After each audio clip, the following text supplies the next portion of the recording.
శ్రీమాత్రే నమః. అందరికీ నమస్కారం అండి. ఈరోజు అమ్మది 6వ రోజు పూజ కూడా చక్కగా పారాయణం చేసుకున్నానండి అమ్మ దయతో.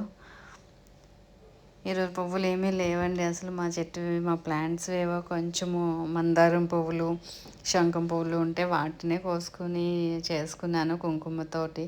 ఎందుకంటే ఇక్కడ పువ్వులు దొరకవండి, మన తెలుగు స్టేట్స్లా కాదండి అస్సలు. ఇక్కడ ఫ్లవర్స్ దొరకమాట, ఎంతో కష్టం మీద ఫ్లవర్స్ దొరుకుతూ ఉంటాయన్నమాట. సో ఎనీవే అమ్మ వద్ద పూజ చక్కగా చేసుకున్నాను. సో ఈరోజు మనం టైటిల్లో చెప్పుకున్నట్లే అమ్మ పారాయణం చేయడానికి ముందుగా మనం అమ్మని ధ్యానించుకోవాలి కదండి. అమ్మని పూర్తిగా మన ధ్యానంలో అమ్మ మీద ధ్యానాన్ని పూర్తిగా ఉంచి అమ్మని చక్కగా మనం పూజ చేసుకుంటాము. అమ్మ ధ్యాన శ్లోకం మనం నేర్చుకుందామండి ఈరోజు. చాలా ప్రసిద్ధమైన ధ్యాన శ్లోకం అమ్మ శ్రీ లలిత సహస్రనామం ప్రారంభంలో చెప్పేది ప్రసిద్ధమైన ధ్యాన శ్లోకం. సింధూరారుణ విగ్రహం త్రినయనాం మాణిక్య మౌలిస్ఫురత్ తారానాయక శేఖరాం స్మితముఖీం ఆపీన వక్షోరుహం పాణిభ్యామలిపూర్ణరత్నచషకం రక్తోత్పలం బిభ్రతీం సౌమ్యాం రత్నఘటస్థ రక్తచరణాం ధ్యాయేత్ పరమాంబికాం. సింధూరారుణ విగ్రహం అంటే సింధూరం వల్లే అరుణ అంటే ఎర్రని కాంతితో ప్రకాశించే దివ్య స్వరూపిణి. త్రినయనం 3 నేత్రాలు కలిగిన తల్లి. సూర్యచంద్రుడు అని జ్ఞాన స్వరూపాలను సూచిస్తాయి. మాణిక్య మౌలిస్ఫురత్ తారానాయక శేఖరం, మాణిక్యాలతో అలంకరించబడిన కిరీటాన్ని ధరించి చంద్రుణ్ణి శిరస్సుపై అలంకారంగా ధరించిన తల్లి. స్మితముఖీం చిరునవ్వుతో భక్తులను అనుగ్రహించే కరుణామయి. ఆపీన వక్షోరుహం జగత్తును పోషణనిచ్చే మాతృత్వ స్వరూపిణి. అమ్మ కదండి, అమ్మ మాతృత్వం జగత్తుకే పోషణనిస్తుందమ్మ. పాణిభ్యామలిపూర్ణరత్న చషకం చేతుల్లో తేనెటీగలు అంత మధురంగా ఉండే చెరుకు రసం చెరుకుని పట్టుకొని అమ్మ మధుర రసంతో నిండిన పాత్రను ధరిస్తుందంట. ఇది ఆనందం, అమృతతత్వం, దివ్యానుగ్రహానికి ఒక సంకేతం. రక్తోత్పలం బిభ్రతీం ఎర్రని కమలాలన్నీ చేతిలో ధరించి ఉంటారు. కమలం పవిత్రత, జ్ఞానం, భక్తికి ప్రతీక. సౌమ్యాం శాంతస్వరూపిణి, మంగళప్రదాయిని. రత్నఘటస్థ రక్తచరణం రత్నాలతో అలంకరించబడిన పీఠంపై ఆమె ఎర్రని పాదాలు ప్రకాశిస్తూ ఉంటాయి. ధ్యాయేత్ పరమాంబికం అటువంటి పరాశక్తి స్వరూపిణికి, జగన్మాతకు ధ్యానం మరి చేసుకోవాలి కదండి, ధ్యానం చేయాలి. మనం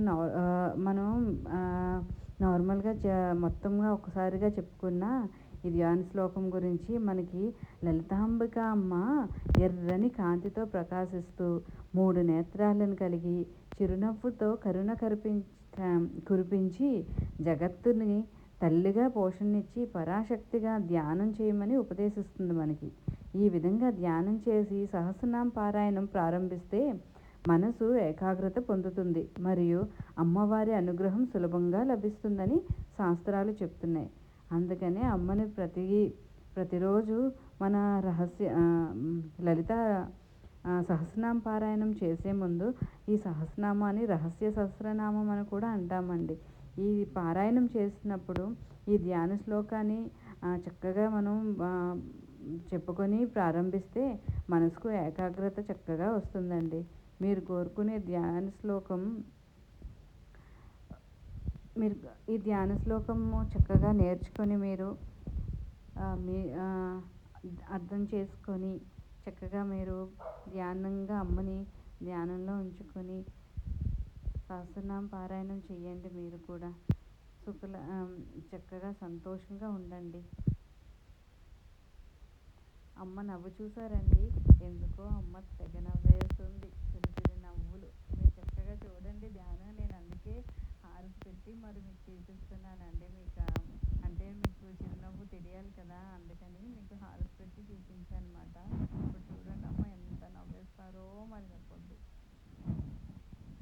చక్కగా నవ్వుతున్నారు. మరి ఎందుకో తెలీదు. ఫస్ట్ 1, 2 రోజుల కంటే, మూడవ రోజు కంటే, నాలుగవ రోజు ఇంకా రోజుకి ఇంక నవ్వు ఎక్కువైపోతుందన్నమాట అమ్మకి. చిరు నవ్వులు. అమ్మ అమ్మ చక్కగా నవ్వుతారు మరి. అందులోని పూజ అవుతుంది, స్టార్ట్ చేస్తున్నాను అనేసరికి కొంచెం చిరునవ్వు స్టార్ట్ చేస్తారండి. అమ్మ హారతి ఇచ్చేటప్పటికి ఇంక నవ్వుతారు. మరి ఇంక అలా ఎలా నవ్వరు. మరేంటో అంత నవ్వేస్తారు అమ్మ. అమ్మకి అమ్మ శ్రీమాత, శ్రీ మహారాజ్ఞి. ఏంటమ్మా నవ్వు? ఆ నవ్వు చూడండి ఎంత నవ్వుతున్నారో చక్కగా.